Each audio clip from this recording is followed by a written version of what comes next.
அவர்களே,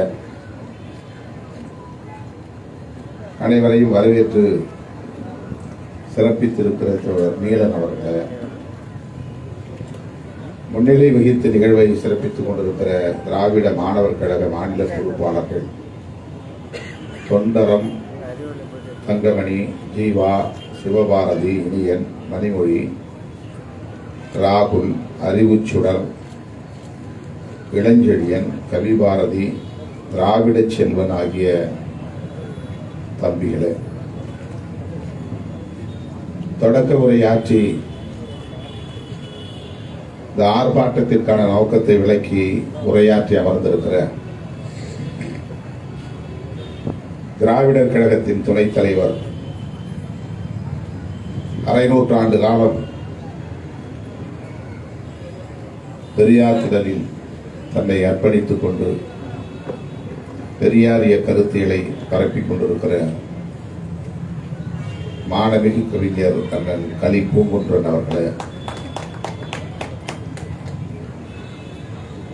எனக்கு முன்னர் இங்கே உரையாற்றிய இந்திய கம்யூனிஸ்ட் கட்சியின் மாநில செயலாளர் அண்ணன் இரா முத்தரசன் அவர்களே,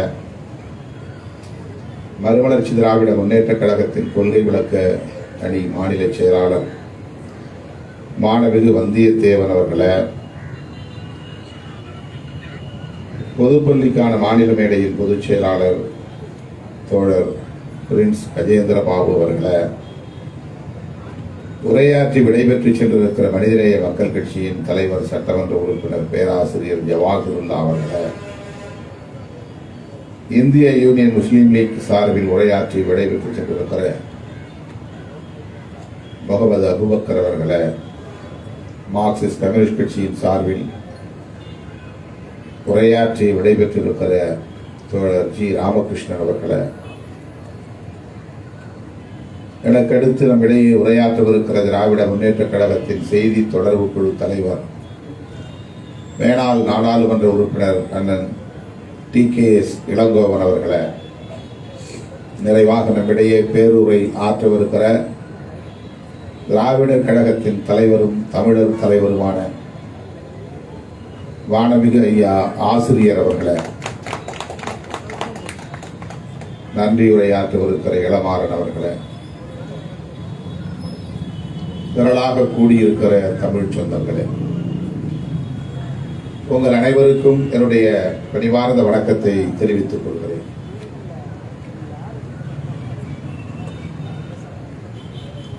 நீட் தேர்வு குறித்து எனக்கு முன்னர் பேசிய தலைவர்கள் விரிவாக இங்கே பல்வேறு கருத்துக்களை எடுத்துரைத்திருக்கிறார்கள். நீட் தேர்வை நடைமுறைப்படுத்துவதிலே இருக்கிற சிக்கல்கள் அல்லது குளறுபடிகள் ஒரு புறம், அந்த குளறுபடிகளுக்காக நீட் தேர்வு வேண்டாம் என்று நாம் சொல்லவில்லை. குளறுபடிகள் இருக்கின்றன என்பதை மக்களுக்கு வெளிச்சம் போட்டு காட்டுவதற்காக சொல்லுகிறோம், அவ்வளவுதான். ஆனால் நீட் தேர்வு வேண்டாம் என்று நாம் வலியுறுத்துவதற்கு முதன்மையான காரணம், இதனால் சமூக நீதி பாதிக்கப்படுகிறது என்பதுதான். சமூக நீதி என்னும் கோட்பாட்டுக்கு எதிரானது. அதை குழி தோண்டி புதைப்பதற்கு இது ஏதுவாக அமைகிறது. விளிம்பு நிலை மக்களின் கல்வி உரிமை மருத்துவ துறையிலே பாதிக்கப்படுகிறது. மாநில அரசுக்கான அதிகாரம் பறிக்கப்படுகிறது. ஆகவே மையத்தில் உள்ள அதிகாரத்தை பயன்படுத்தி விளிம்பு நிலை மக்களின் மீது இப்படிப்பட்ட நுழைவுத் தேர்வு என்னும் பெயரால் இப்படிப்பட்ட ஒரு தாக்குதலை தொடுக்கக்கூடாது. எனவே நீட் வேண்டாம்.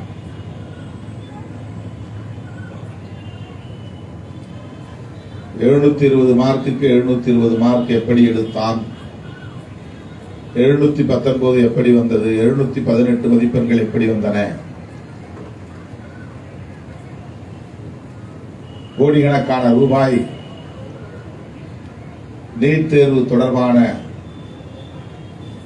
ஊழல் முறைகேடுகளில் புழக்கத்தில் உள்ளன. இதற்கென்று பயிற்சி தருகிற தனியார் நிறுவனங்கள் கோடி கோடியாய் கொள்ளையடிக்கின்றன. இவையெல்லாம் இதை நடைமுறைப்படுத்துவதால் ஏற்படுகிற பாதிப்புகள் என்பதால் சுட்டிக்காட்டுகிறோம், அவ்வளவுதான். ஆனால் அடிப்படையில் இந்திய ஒன்றிய ஆட்சியாளர்கள் மாநில அரசுகளை ஒரு பொருட்டாக மதிக்கவில்லை. மாநில அரசுகளின் அதிகாரத்தை பறிக்கிற வகையில் ஒட்டுமொத்தமாக கல்வி தொடர்பான அதிகாரத்தை இந்திய ஒன்றிய அரசே எடுத்துக்கொள்கிறது என்கிற ஆதிக்க போக்கை கண்டிக்கிறோம். இதுதான் மிக முக்கியமானது. இந்திய ஒன்றிய ஆட்சியாளர்கள்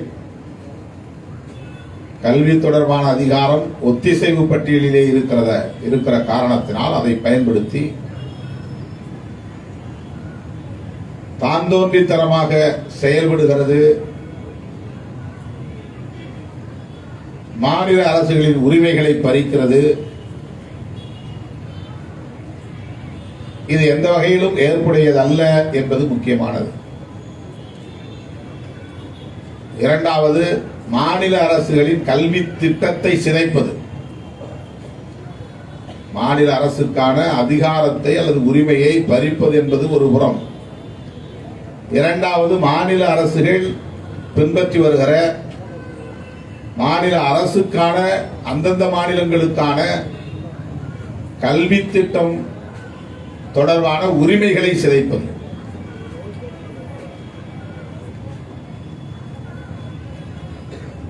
அடுத்து, விளிம்பு நிலை மக்கள், ஏழை எளிய மக்கள், அரசு பள்ளிகளில் பயிலும் குடும்பத்தை சார்ந்த மாணவ செல்வங்கள்,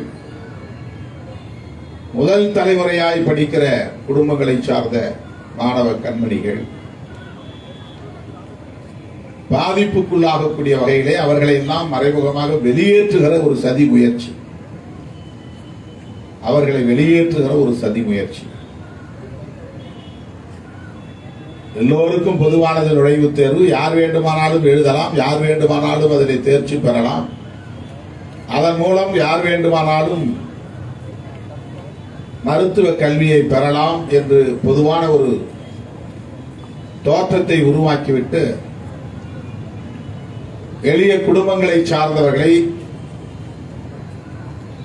வெளியேற்றுகிற ஒரு சதி முயற்சி இதிலே இருக்கிறது. ஆகவே அந்த சதி முயற்சி சமூக நீதிக்கு எதிரானது என்பதுதான் நம்முடைய குற்றச்சாட்டு. ஐயா அவர்கள் விரிவான அறிக்கையை வெளியிட்டிருக்கிறார். இந்த அறிக்கையிலே மிக முக்கியமானது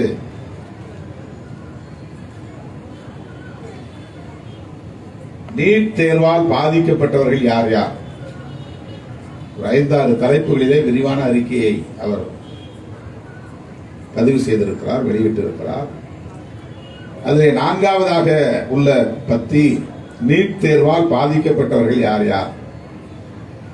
2016 நீட் இல்லாத போது, நீட் என்கிற நுழைவுத் தேர்வு நடைமுறையில் இல்லாத போது அரசு மேல்நிலை பள்ளிகளில் பயின்ற மாணவர்கள் பெற்ற இடங்கள் 30. மருத்துவ கல்விக்கு போட்டியிட்ட மாணவர்கள் அரசு மேல்நிலை பள்ளிகளில் இருந்து பயின்று மாநில அரசின் பாடத்திட்டங்களின் வழியாக பயின்று மருத்துவ கல்வி பெறுவதற்கான வாய்ப்பை பெற்றவர்கள் 30 பேர். நீட் வந்த பிறகு வெறும் 5 இடங்கள் தான். அரசு மேல்நிலை பள்ளியிலே படித்த மாணவர்கள் எவ்வளவு பேர் பாதிக்கப்பட்டிருக்கிறார்கள். நீட் இல்லாத போது மாநில பாடத்திட்டத்தின் கீழ் படித்தவர்களுக்கு கிடைத்த இடங்கள் மொத்தம் நீட் இல்லாத போது 3546. நீட் வந்த பிறகு 2314. இதனால் ஏற்பட்டிருக்கிற இழப்பு 1232 இடங்கள். நீட் வந்த பிறகு 1232 மாணவர்களுக்கு கிடைக்கிற வாய்ப்பு பறிபோய் இருக்கிறது என்கிற புள்ளி விவரத்தை தன்னுடைய அறிக்கையிலே நம்முடைய ஆசிரியர் அவர்கள் பதிவு செய்திருக்கிறார். நீட் இல்லாத போது 2016 சிபிஎஸ்இ பாடத்திட்டத்தின் கீழ் பயின்ற மாணவர்களுக்கு கிடைத்த இடங்கள் வெறும் 12. நீட் வந்த பிறகு அவர்களுக்கு கிடைத்த இடங்கள் 1220. 12 எங்கே, 1220 எங்கே? 20 மடங்கு அதிகம். பொதுவாக சிபிஎஸ்இ பாடத்திட்டம் என்பது தனியார் நிர்வாகத்தின் கீழ் இயங்குகிற பள்ளிகள். நடுத்தர வர்க்கத்திற்கு மேலே உள்ளவர்களின் பிள்ளைகள் படிக்கிற இடங்கள். லட்சக்கணக்கிலே, ஆண்டுக்கு லட்சக்கணக்கிலே பள்ளி கல்வி கட்டணம் செலுத்தக்கூடிய வலிமை உள்ள குடும்பங்களை சார்ந்த பிள்ளைகள் தான் அதிலே படிக்க முடியும். அரசு பள்ளிகளில் படிக்கிற பிள்ளைகளால் அந்த பள்ளிகளில் சேர்ந்து படிக்க முடியாது. ஆகவே நீட் இல்லாத போது 12 பேர், நீட் வந்த பிறகு 1220 பேர், மொத்தம் 20 மடங்கு அதிகரித்திருக்கிறது. தமிழ்நாடு அரசால் நியமிக்கப்பட்ட நீதிபதி A.K. ராஜன் தலைமையிலான குழு தந்திருக்கிற புள்ளி விவரம் 2022 ஆண்டு தமிழ்நாட்டில் உள்ள மொத்த இடங்கள், மருத்துவ கல்விக்கான மொத்த இடங்கள் 6999. கிட்டத்தட்ட ஒரே ஒரு இடம் குறைவு, 7000 இடங்கள். 7000 இடங்கள். அரசு கல்லூரிகள், அதிலே அந்த 7000 அரசு கல்லூரிகள், அரசு மருத்துவ கல்லூரிகள் 4349. நிகர்நிலை பல்கலைக்கழகங்கள், டீம்டு யூனிவர்சிட்டிஸ், அந்த பல்கலைக்கழகங்களுக்கு கிடைத்திருக்கிற அனுமதி 2650 இடங்கள். மாணவர்கள் எப்படி தரவரிசையிலே வாய்ப்பை பெற்றிருக்கிறார்கள் என்பதையும் பதிவு செய்திருக்கிறார். முதல் 10 ரேங்க், அதுல சிபிஎஸ்இ மாணவர்கள் 8 பேர். ஃபர்ஸ்ட் டாப் 10 பேர் எடுத்துக்கிட்டா அதுல 8 பேர் சிபிஎஸ்இ, 2 பேர் தான் மாநில பாடத்திட்டம். ஃபர்ஸ்ட் 100 ஸ்டூடெண்ட்ஸ், 100 பேர் எடுத்துக்கொண்டால் அந்த 100 பேரில் சிபிஎஸ்இ படித்தவர்கள் 81 பேர், மாநில பாடத்திட்டத்தில் படித்தவர்கள் 17 பேர். 1000 பேர் என்று எடுத்துக்கொண்டால் அந்த 1000 பேரில் மாநில பாடத்திட்டத்தின் கீழ் படித்த மாணவர்கள் வெறும் 394 பேர். மாநில பாடத்திட்டத்தின் கீழ் படித்த மாணவர்கள் அரசு பள்ளிகளிலே படிக்கிற மாணவர்கள். மிக மிக வசதி குன்றிய, பொருளாதாரத்தில் நலிவடைந்த ஏழை எளிய குடும்பங்களை சார்ந்த பிள்ளைகள் தான் இன்றைக்கு அரசு பள்ளிகளில் பயின்று கொண்டிருக்கிறார்கள், மாநில பாடத்திட்டங்களில் படித்து வருகிறார்கள் என்பது அனைவரும் அறிந்த உண்மை. நீட் தேர்வுக்கு முன் சிபிஎஸ்இ வாரியத்தில் இருந்து 1% மட்டுமே, ஒரே 1% மட்டுமே மருத்துவ படிப்பில் சேர முடிந்தது. இப்போது 1000 ரேங்குகளில் அது 60% ஆகிவிட்டது. நீட் தேர்வுக்கு முன் மாநில பாடத்திட்டத்தில் படித்த 98.2% மாணவர்கள் எம்பிபிஎஸ் படிப்பிலே சேர முடிந்தது. தற்போது அது 59% குறைந்துள்ளது. இதெல்லாம் A.K. ராஜன் நீதிபதி தலைமையிலான குழு தந்திருக்கிற புள்ளி விவரங்கள். நீட் தேர்வுக்கு முன் கிட்டத்தட்ட 14.8% தமிழ் வழி மாணவர்கள் எம்பிபிஎஸ்ஸிலே சேர முடிந்தது. ஆனால் தற்போது அது 2%க்கும் கீழே குறைந்துள்ளது. நீட் தேர்வு சிபிஎஸ்இ மாணவர்களுக்கும் வசதி படைத்த குடும்பத்தினருக்கு மட்டுமே ஆதரவாக உள்ளது. நீட் தேர்வு முறைகேடுகளால் 20.38 லட்சம் மாணவர்கள் பாதிக்கப்பட்டுள்ளனர்.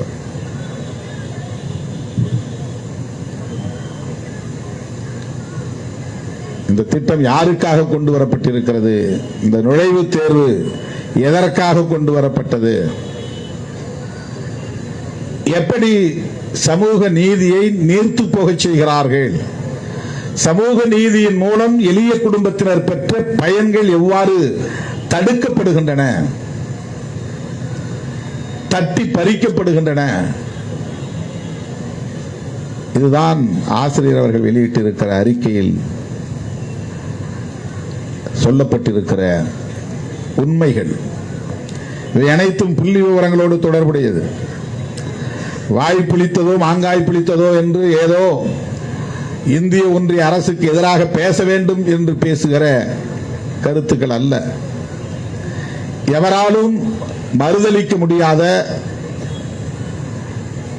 ஆதாரங்களுடன் கூடிய வாதங்கள் இவை.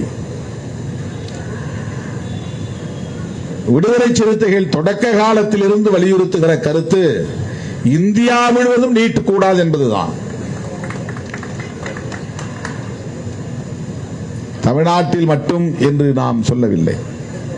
ஒட்டுமொத்தத்தில் எல்லா மாநிலங்களும் இதனால் பாதிக்கப்படுகிறது. மாநில பாடத்திட்டங்களின் கீழ் படிக்கிற மாணவர்கள் அனைவரும் பாதிக்கப்படுகிறார்கள். இந்திய ஒன்றிய அரசின் மேலாதிக்க போக்கு இதிலே வெளிப்படுகிறது. மாநில அரசுகளுக்கு எதிரான ஆதிக்க போக்கு வெளிப்படுகிறது. எனவே ஒட்டுமொத்தமாக அகில இந்திய அளவில் ஜனநாயக சக்திகளை ஒருங்கிணைத்து நீட்டுக்கு எதிராக போராட வேண்டிய தேவை இருக்கிறது.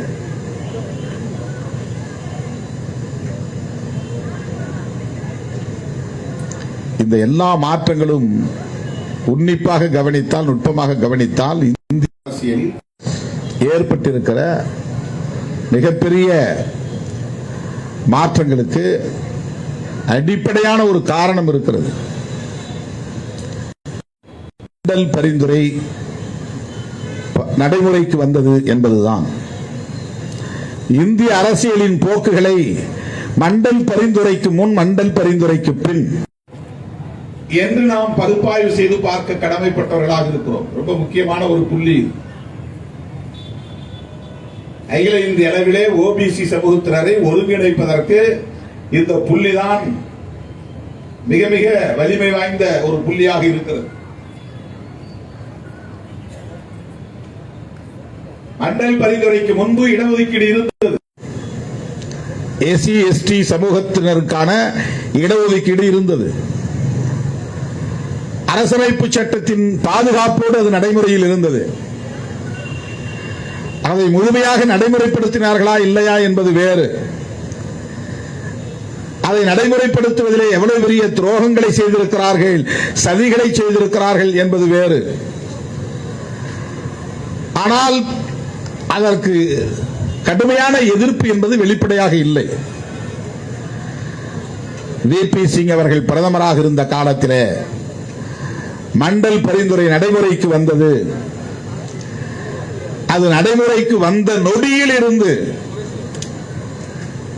உயர் சாதி அல்லது முன்னேறிய சாதி அல்லது பார்ப்பன பனியா போன்ற அடையாளங்களை கொண்ட சாதிகள் எவ்வளவு ஆவேசமாக வீதிக்கு வந்தார்கள், வெகுண்டிருந்தார்கள், ரத்த வெறி கூச்சல் போட்டார்கள்,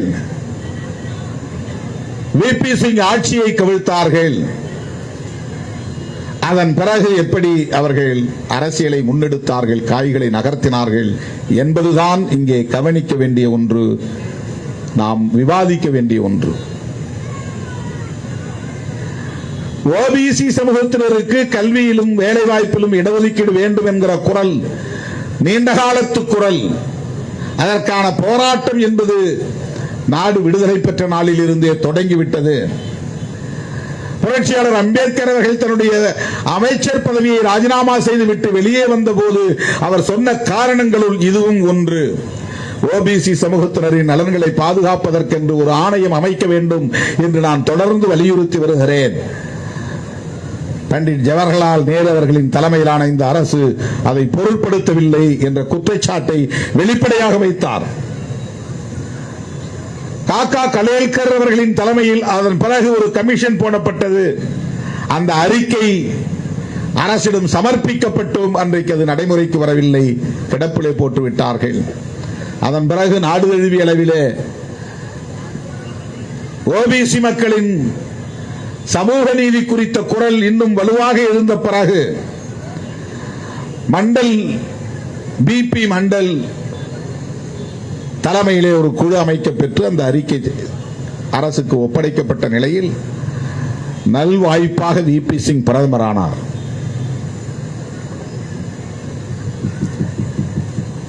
அவர் பிரதமர் ஆவதற்கு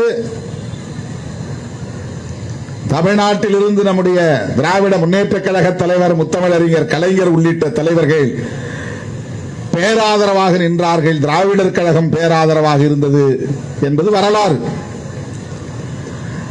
ஆகவே என்ன பாதிப்பு ஏற்படும், எத்தகைய எதிர்விளைவு உருவாகும், ஆட்சி கவிழும் என்பதெல்லாம் தெரிந்தும் பிஜேபி வாஜ்பாய் தலைமையிலான பிஜேபி அன்றைக்கு விபி சிங் ஆட்சிக்கு ஆதரவளித்துக் கொண்டிருந்த நிலையில் அவர்கள் திரும்ப பெறுவார்கள் என்பது, ஆதரவை திரும்ப பெறுவார்கள் என்பது தெரிந்த நிலையிலும் ஆட்சியே பறிபோனாலும் அதை நடைமுறைப்படுத்துவேன் என்று நடைமுறைப்படுத்தியவர் சமூக நீதி காவலர் விபி சிங் அவர்கள். அதன் பிறகு இந்திய அளவிலே ஏற்பட்ட அரசியல் மாற்றங்கள் குறித்து நாம் விரிவாக விவாதிக்க வேண்டியிருக்கிறது. எப்படி ஆர்எஸ்எஸ் தீவிரமடைந்தது, சங் பரிவார்கள் எப்படி வலிமை பெற்றார்கள், எப்படி அவர்கள் வெளிப்படையாக வந்து ஓபிசி மக்களுக்கு எதிரான காய்களை நகர்த்தினார்கள். அதுதான் முக்கியமானது, மிக மிக முக்கியமானது, அடிக்கோடிட வேண்டிய செய்தி அது. ஆர்எஸ்எஸும் பிஜேபியும் விஸ்வ இந்து பரிஷத்தும் இதர சங் பரிவார அமைப்புகளும் வீதிக்கு வந்து மிகப்பெரிய அளவிலே போராட்டங்களை நடத்தினார்கள். அதிகாரத்தை நோக்கி வேகமாக நகர்ந்தார்கள். முன்னேறிய வகுப்பினர் தனிமைப்படுத்தப்படுகிறார்கள் என்ற கூச்சல் போட்டார்கள். எல்லா தளங்களில் இருந்தும் முன்னேறிய வகுப்பினர் அப்புறப்படுத்தப்படும் நிலை உருவாகிறது. நீதித்துறை உள்ளிட்ட அனைத்து தளங்களிலும் நெடுங்காலமாக ஆதிக்கம் செலுத்தி வந்த அந்த முன்னேறிய வகுப்பினரின் அதிகாரம் மெல்ல மெல்ல பறிக்கப்படுகிறது. அந்த எண்ணிக்கை குறைந்து வருகிறது. எல்லா இடங்களிலும் ஓபிசியின் நுழைவு இருக்கிறது. என்று உள்ளே நுழைகிறார்கள். இதை தடுக்க வேண்டும் என்பதுதான் அவர்களின் மிக முக்கியமான முனைப்பு இருந்தது. அந்த அடிப்படையில் தான் அவர்கள் ஒருங்கிணைந்தார்கள்.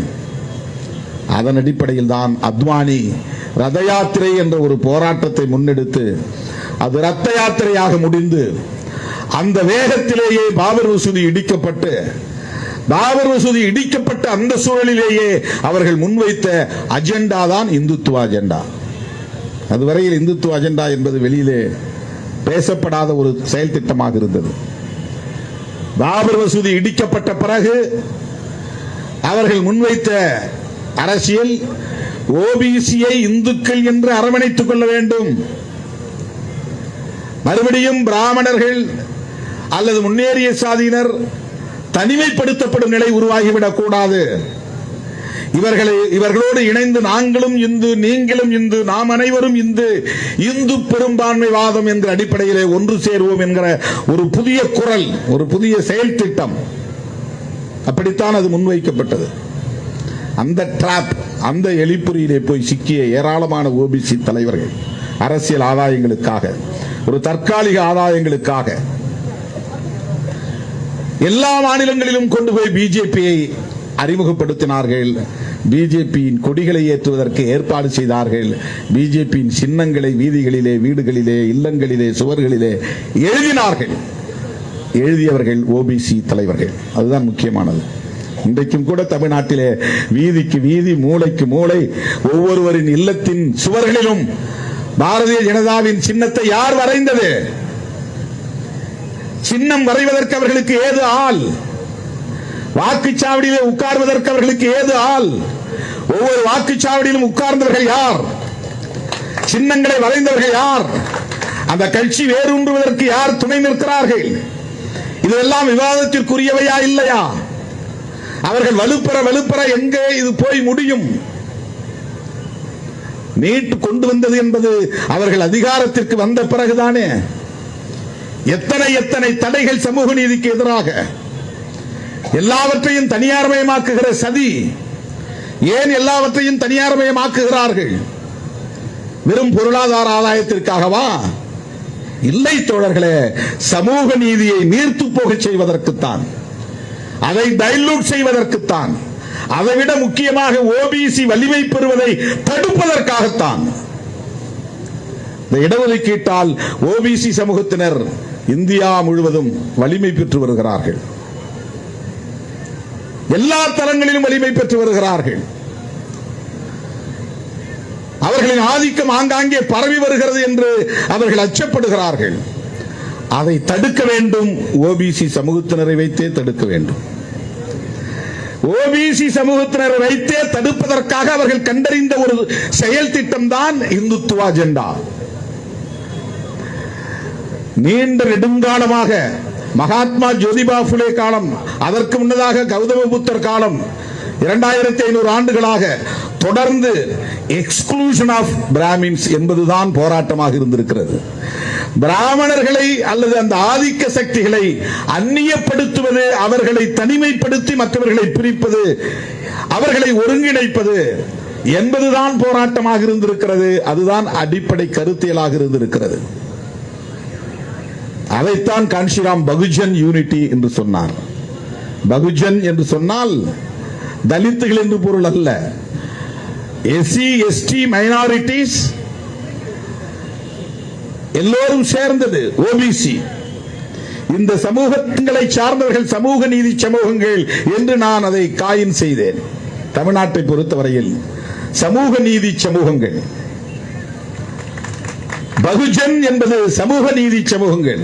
Reserved categories, scheduled caste, scheduled tribes, other backward classes and minorities, including women in all sections. அதுதான் பகுஜன். இதனுடைய பொருள் என்ன? except forward communities என்று பொருள். excluding Brahmin and other forward communities என்று பொருள். இதுதான் போராட்டம். ஆனால் ஓபிசி சமூகத்தை வழிநடத்தக்கூடிய தலைவர்கள் தங்களின் நலன்களுக்காக, தங்களின் கட்சி நலன்களுக்காக, தற்காலிக பயன்களுக்காக அவர்கள் பாரதிய ஜனதாவோடு சமரசம் செய்து கொண்டு அவர்களை வளர்ப்பதற்கு இன்றைக்கு எல்லா மாநிலங்களிலும் தயாராகிவிட்டார்கள். சந்திரபாபு நாயுடுவால் ஆந்திராவிலே வேரூன்றிவிட்டார்கள். எடியூரப்பாவால் கர்நாடகாவிலே வேரூன்றிவிட்டார்கள். சுரேஷ் கோபியின் மூலம் இன்றைக்கு கேரளாவிலும் காலூன்றி இருக்கிறார்கள். அவர்களால் குதிகாலை வெட்டுகிற ஒரே மண் தமிழ் மண் தான், தமிழ்நாடு தான். இதுவரையில் அதை நாம் காப்பாற்றி வருகிறோம். இந்த நொடி வரையில் அதிலே நாம் சாதிக்கக்கூடிய சாதனையாளர்களாகத்தான் இருந்திருக்கிறோம். இந்த தேர்தலிலே எப்படியாவது 5-6 இடங்களில் வெற்றி பெற்று விடுவோம் என்று அவர்கள் மார்தட்டி பேசிக் கொண்டிருந்தார்கள். இப்போது எங்கே போய் ஒளிந்து கிடக்கிறார்கள் என்று தெரியவில்லை.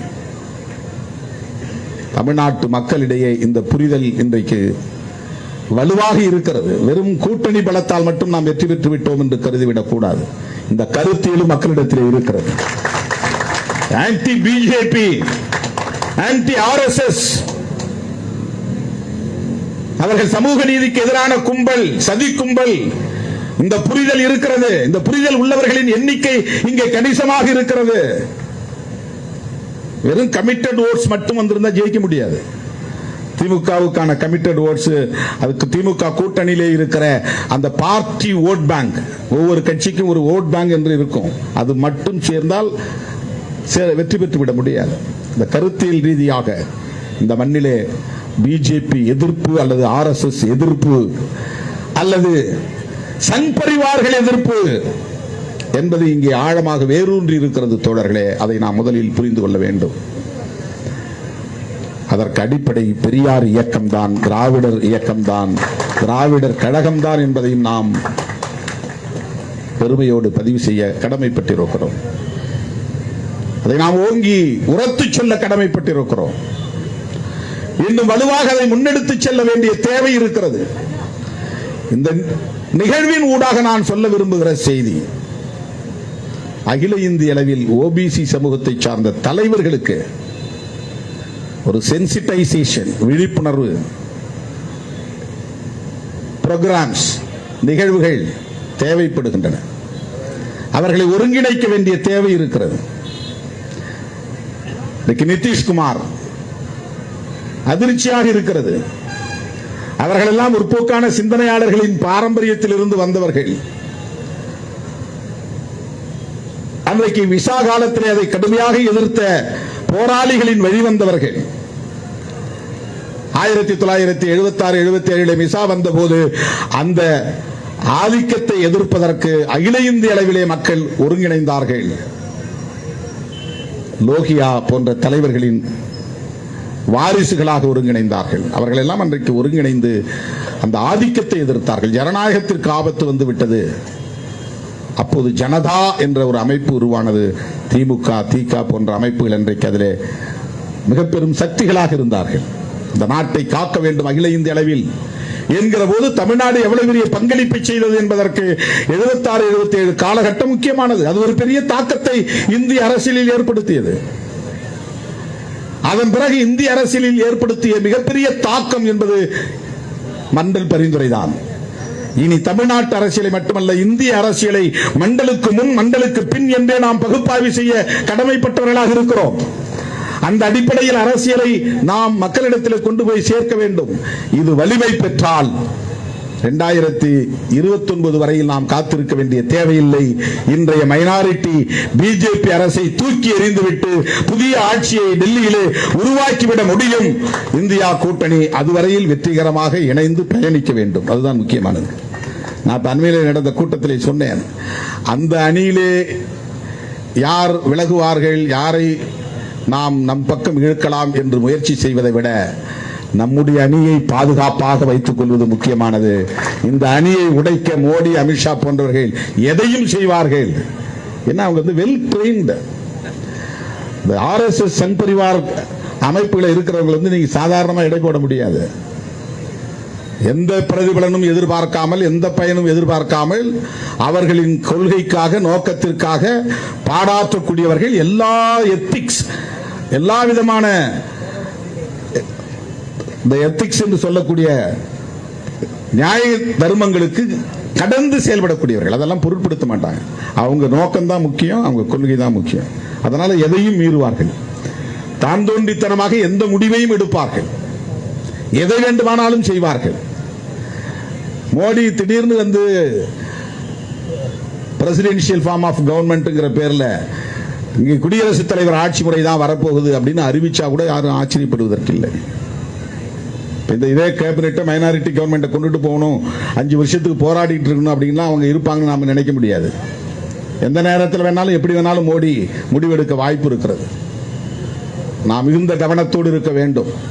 எனவே நீட்டை ஒழிப்பதாக இருந்தாலும் சமூக நீதியை காப்பாற்றுகிற இந்த அறப்போராட்டத்தில் நாம் சங் பரிவார்களை புரிந்து கொள்வதும், சங் பரிவார்களுக்கு எதிரான செயல் திட்டங்களை வரையறுப்பதும் தான் நம் முன்னால் இருக்கிற மிக முக்கியமான சவால் என்பதை சொல்லி இந்த வாய்ப்புக்கு நன்றி கூறி முடிக்கிறேன். நன்றி, வணக்கம். வரலாற்று தேவையை எடுத்துக்காட்டி உரையாற்றி இருக்கிற எழுச்சி தமிழர் அவர்களுக்கு நன்றி. தொடர்ந்து திராவிட முன்னேற்ற கழகத்தினுடைய